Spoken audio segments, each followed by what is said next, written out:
Bienvenidos queridos suscriptores a un nuevo episodio de Luchotech. Yo soy Luciano y en el episodio de hoy quiero compartirles 10 configuraciones que considero imprescindibles cuando comenzamos a utilizar un Mac por primera vez.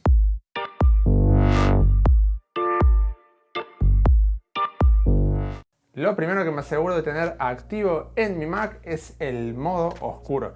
A mí particularmente me gusta mucho más que el claro, pero bueno, como con todo, para gustos colores. A los nuevos MacBook Pro con su famoso notch, el modo oscuro les viene bastante bien si lo que queremos es ocultar el notch lo más posible, o también nos puede haber pasado que durante la configuración inicial del Mac hayamos elegido uno de los modos y ahora querramos o el opuesto o probar un modo nuevo o incluso dejarlo en modo automático, que también se puede. Hacer esto es muy sencillo. Nos vamos a dirigir a la manzanita en la esquina superior izquierda de la pantalla y vamos a cliquear la opción de preferencias del sistema.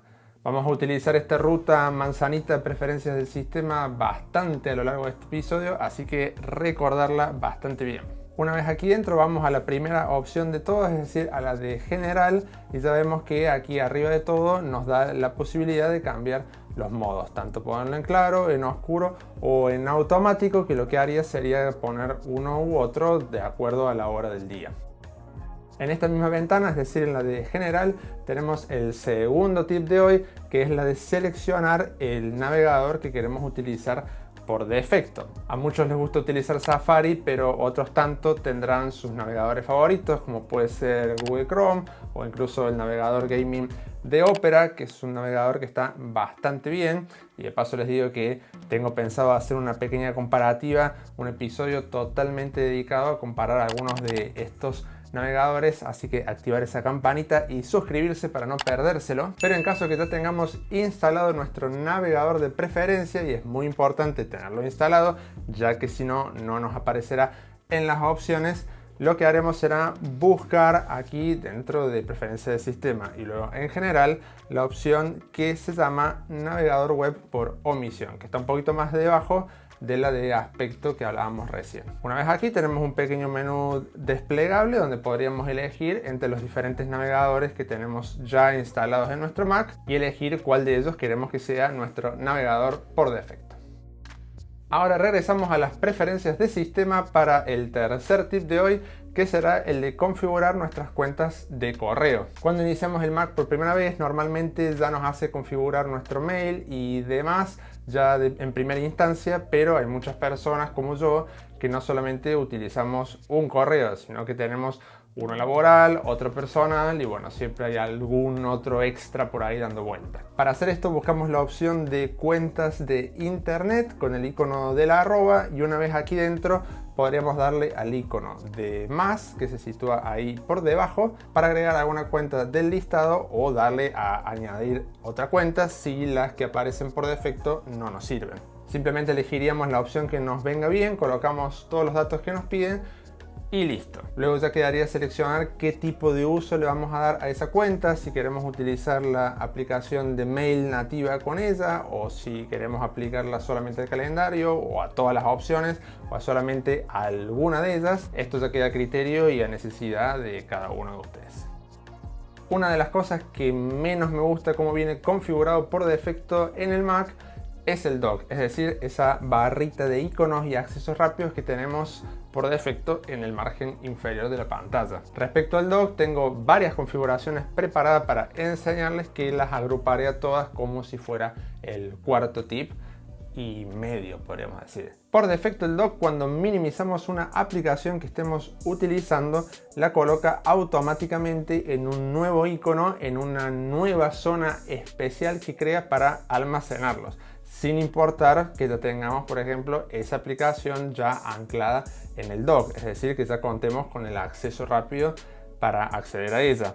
Creará igualmente otro nuevo icono para la misma, quedando así como duplicado. Tendríamos nuestro acceso en el dock, además de esta ventana minimizada en esta zona de la derecha. Yo particularmente prefiero que las aplicaciones se minimicen en un único icono, especialmente si ya la tengo almacenada en el dock y no que cree otro icono aparte. Y para cambiar esto, dentro del menú de preferencias del sistema, vamos esta vez a la opción de dock y barra de menús y vamos a tildar la opción que dice minimizar ventanas en el icono de la aplicación, que viene por defecto desactivada.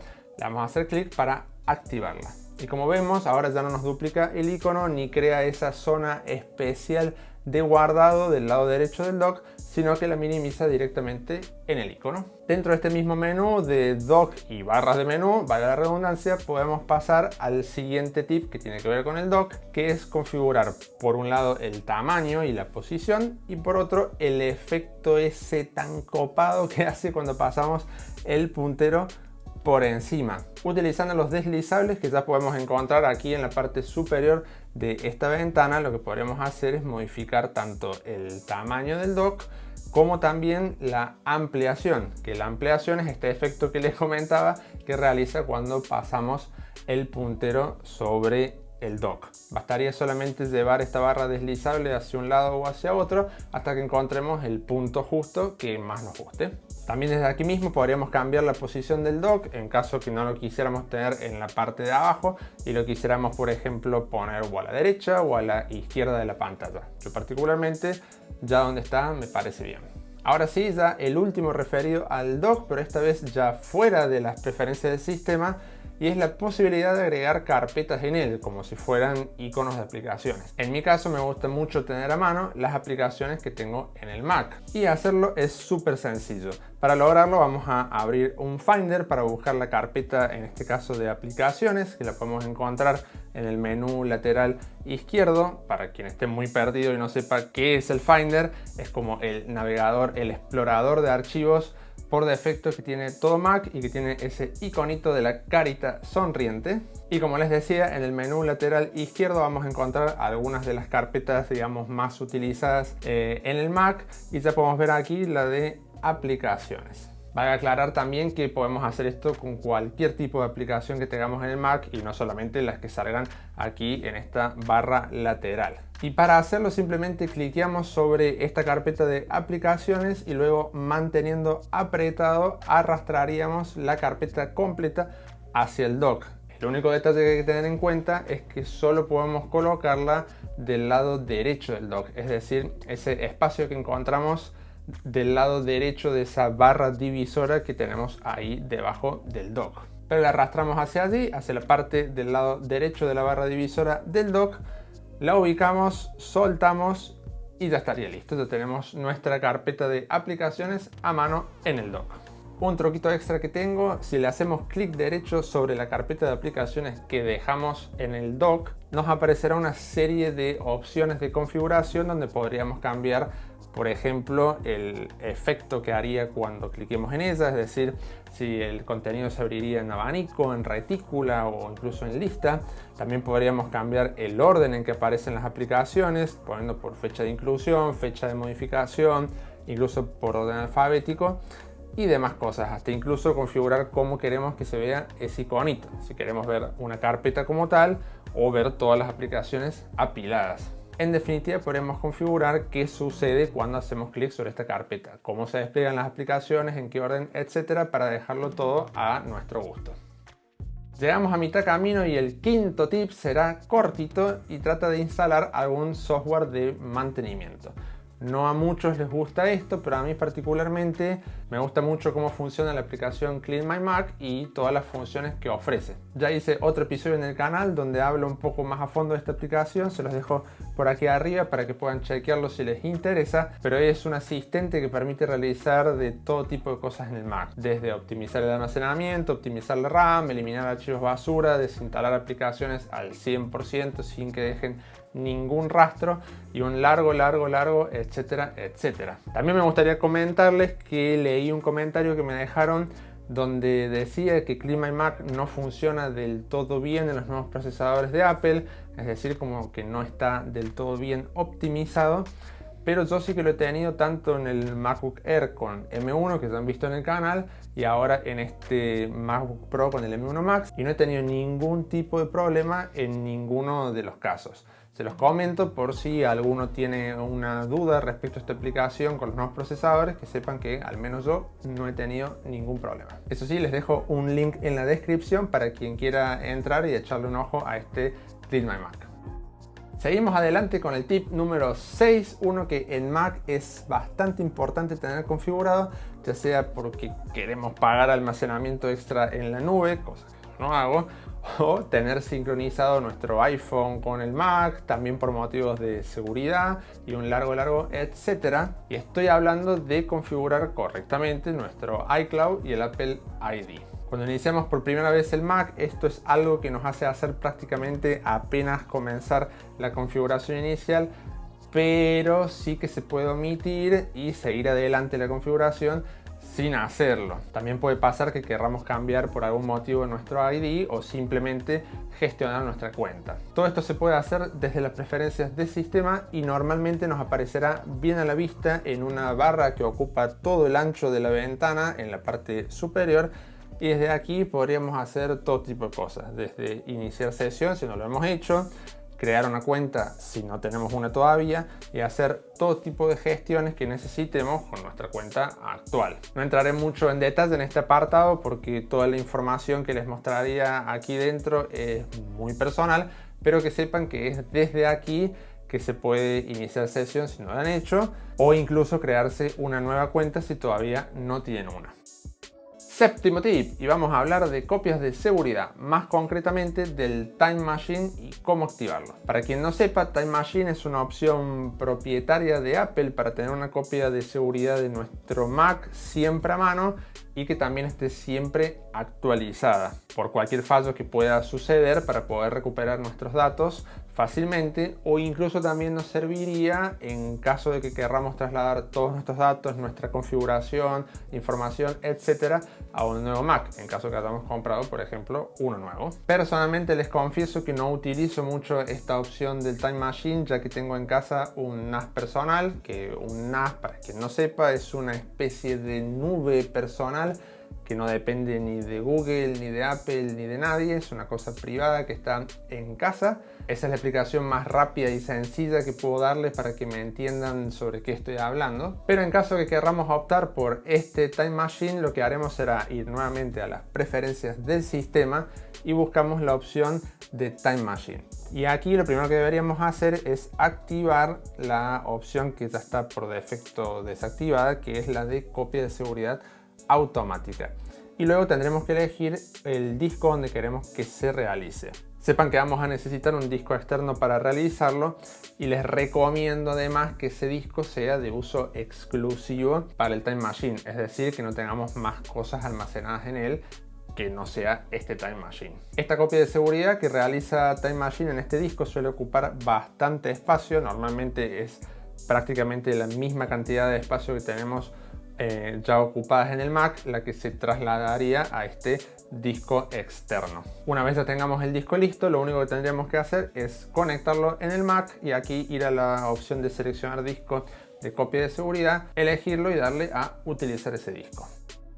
Ahora le toca el turno al Finder y el octavo tip nos servirá para personalizar el menú lateral que veíamos bastante antes en uno de los tips anteriores. Cuando abrimos el Finder normalmente encontramos una barra lateral izquierda con un menú donde vemos diferentes carpetas, discos, etcétera, etcétera, que tenemos allí para acceder rápidamente. En pantalla pueden ver que en mi Mac ya tengo varias opciones activadas, pero no es así como viene por defecto. Para personalizarlo a nuestro gusto es muy sencillo. Con el Finder como ventana activa, es decir, como la ventana principal que estamos utilizando en ese momento, nos dirigiríamos a la barra de menú superior donde pone la misma palabra Finder. Ahí haríamos clic y entraríamos en las preferencias. Una vez aquí dentro nos movemos hasta la pestaña que se llama barra lateral y aquí ya tocaría tildar o destildar todo lo que queremos ver o no en esta barra, y así de sencillo podemos personalizar el Finder a nuestra medida.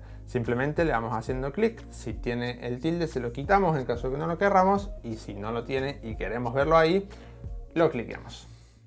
El noveno tip tiene que ver con la batería y su cuidado. En caso que utilicemos claramente un MacBook y no un iMac o algo así, sino un Mac portátil, y les enseñaré algunas opciones que según mi criterio tendrían que estar activadas sí o sí en todo MacBook, y para verla nos vamos a dirigir nuevamente a las preferencias de sistema, pero esta vez entramos a la opción de batería.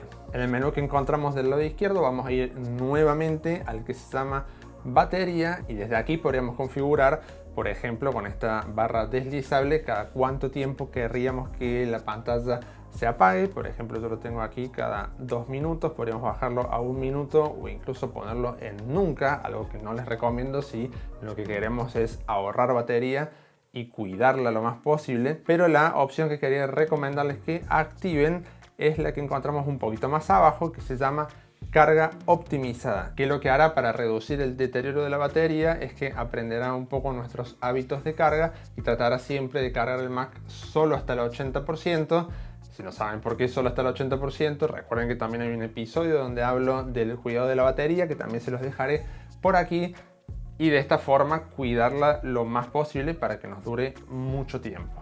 Muy importante tener esta opción activa, así el Mac nos ayuda a mantener una salud óptima de nuestra batería. Y llegamos al último de los tips, al número 10, que vale tanto para nuestro trackpad como si utilizamos el Magic Mouse, por ejemplo. Y lo que haremos será configurar el accionar general de los gestos o de los mismos clics. Para hacer esto nos dirigiremos nuevamente a preferencias de sistema, y esta vez elegiremos la opción o de trackpad o de ratón, dependiendo qué querramos configurar, pero ambas cosas que nos encontraremos dentro son muy similares. Y aquí una de las opciones que primero adapto a mi estilo es la de la velocidad del cursor. Tenemos aquí esta pequeña barra desplegable y podemos moverla un poco hacia la izquierda y hacia la derecha hasta que encontremos también el punto justo de velocidad que nos guste. Pero también desde aquí podríamos activar o desactivar el uso del clic secundario, que a ver, creo que todo el mundo utiliza el clic secundario, pero también podríamos cambiar, por ejemplo, el gesto que queremos hacer sobre el trackpad para hacerlo. En mi caso yo lo tengo aquí configurado que si hago clic con los 2 dedos ya lo activa. En la segunda pestaña, y esta es otra cosa muy personal pero que no siempre viene por defecto como nosotros lo preferimos, y estoy hablando de la dirección del desplazamiento. Es decir, si queremos que el contenido siga la dirección de nuestro dedo al desplazarse o que no lo siga. En este caso aquí yo tengo activada la opción de desplazamiento natural, que es que el contenido, como podemos ver en ese pequeño videito de ejemplo, sigue el movimiento de nuestros dedos sobre el trackpad. En definitiva, dentro de este menú de trackpad podemos configurar bastante a fondo todas las acciones de nuestro trackpad o de nuestro Magic Mouse para configurarlo 100% a nuestro gusto. Y hasta aquí estas 10 configuraciones imprescindibles para nuestro Mac, que terminaron siendo un par más de 10, pero digamos que han sido 10. Si te ha gustado, déjame un fuerte like, no olvides de suscribirte debajo en el botoncito rojo para apoyar el canal, y recuerden que todavía están a tiempo para hacerme saber debajo en la cajita de comentarios qué juegos quieren que pruebe en este Mac con el M1 Max. Yo soy Luciano, esto es Luchotech y me despido hasta el próximo episodio. ¡Hasta luego!